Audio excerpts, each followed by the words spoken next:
Yeah, so I have the play-by-play here. It's 1st and 10 from the 25. Gio Lopez has a 7-yard rush at 129 to get you to the 32-yard line. 129, that play is snapped. They don't get the next play off until 47 seconds. So 40 seconds goes by before Carolina, uh, before Gio Lopez runs it again and picks up a first down. And yeah, there's just no urgency from this team when they're running offense. And I think a lot of it does come back to your quarterback and your play caller. And the numbers, so I'm looking on Pro Football Focus. The highest graded player from this North Carolina team on offense was Gio Lopez. He graded out a 76.4. You look at the box score, 21 of 36, 201 yards. Okay, he doesn't turn the ball over. Those numbers might pass the eye test at first, but if you're watching him, I think my biggest takeaway from this game was, as a fan, as an alum, as somebody who cares about this team, you have to go in with the mindset of the coaches are playing the person that they think gives them the best chance to win the game. If you don't have that belief, that's a bigger problem. So under that notion that Gio Lopez does give North Carolina the best chance to win, it says a lot about this quarterback room and where these quarterbacks are at, because we're past the point where if one of these freshmen was ready, okay, you could still preserve their red shirt. There's only 3-4 games left in the season at this point to where they could still play and maintain that red shirt. If these quarterbacks aren't ready now, you're kind of going into the offseason and being like, hey, we have to restart the entire process. We have to clean house in the quarterback room and get people that can come here and can compete. Because if are you kind of in that same camp with me where it's like, if Bryce Baker or Newkirk can't play now, where's that confidence that all of a sudden next spring and next fall they're going to take this huge leap to pass Gio Lopez, who, when you're watching Gio Lopez, nothing about him screams high D1 quarterback. Yeah, I want to give my take on redshirting in 2025. So this is not 2012 when coaching staffs would recruit and develop and redshirt guys and expect them to be at the college for 4 to 5 years. If you redshirt in 2025, you are wasting a year. Okay, like it's hard enough to keep a guy year by year. Like we could expect a bunch of guys to transfer after this year. So why do you think a redshirt year is going to do anything? Granted, Bill might not be here in 4 years. So like wasting a redshirt year, like what do they if they're not playing this year, they could transfer anyway. So like my thing on the quarterback is I do think that they think that Gio gives them the best opportunity to win.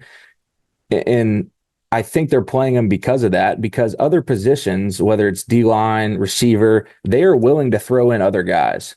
So our coaching staff has shown that they're going to play guys that didn't play earlier in the year, and they're going to rotate them in. So at the quarterback position, I trust that they're going to do the same. So obviously the other quarterbacks, they haven't developed them enough, or they aren't ready to go in the game. So they do think that Gio is the guy, which, like you said, that's very telling of our quarterback development, our quarterback recruiting. Like we just don't have a guy better than Gio right now. And that's alarming. So, but like if we're going to not play him because we want a red shirt, I might completely disagree with that, because, players have shown in college football that they're going to leave after a year or two regardless. So red shirting is a waste in my opinion. And I think some people will point at Carolina's lack of run game and be like, the reason why Gio Lopez might not be having success is the lack of run game. You see Wake Forest shuts down Carolina's run game completely, where Carolina averages, looks like a little over 2 yards per carry per rush. There's a lack of run game because the blueprint is out for this North Carolina team. Stack the box, and if Gio Lopez has to throw the ball 40 times, good luck. If we're a defense and we're stacking the box and we're forcing Gio Lopez to throw the ball all over the place, we're going to like our chances to win this game. So I don't even think you could use the lack of a run game as an excuse for Gio Lopez, because mostly the lack of a run game stems from the fact that he's not that big of a threat as a passer. Yeah, I mean, while we're talking about Gio, let's just continue to talk about the offense. I get that his PFF numbers were he was the highest offensive performer. That doesn't say much with our offense, not scoring a touchdown in this game. But to me, without even diving into the film, just watching it unfold in real time, I know that he does not read coverages well at all. Like even on these quick hitters where we have five guys out in the route, like we're it's called a scat protection, where the running back is immediately releasing to the flat or releasing on a route. That should define the coverage right now. And Gio is not assertive with the football. He is double patting the ball. Like on a 5-out route, the ball should be out under 1 second, and he is not seeing the field clearly. He doesn't understand quarters and cover two and the different coverages they can run. And that to me is the most alarming thing. If you're not going to have an overpowering arm, you're not going to be able to throw the ball down the field well. Like, you need to be elite in your decision making on these quick passes. And there was multiple times in the game where that really hurt us. Obviously we had a couple drops. McGill had two. Our O-line really couldn't create movement, but like you said, Wake Forest was stacking the box and had some good run pressures. And part of that is they're designed to stop the run, but also like our offense is very predictable in our formations of when we're going to run.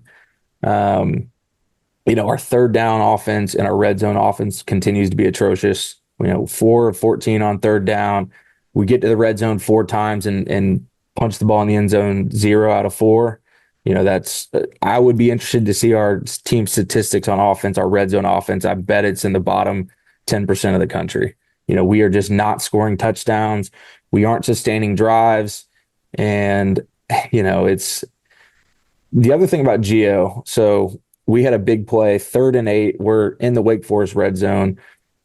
Wake Forest lines up in a cover 0 look. We're an empty. So it's easy to see the coverage, easy to see the defensive line, easy to see what Wake Forest is showing. They have 6 guys on the line of scrimmage. Simple math. We have 5 offensive linemen to block them.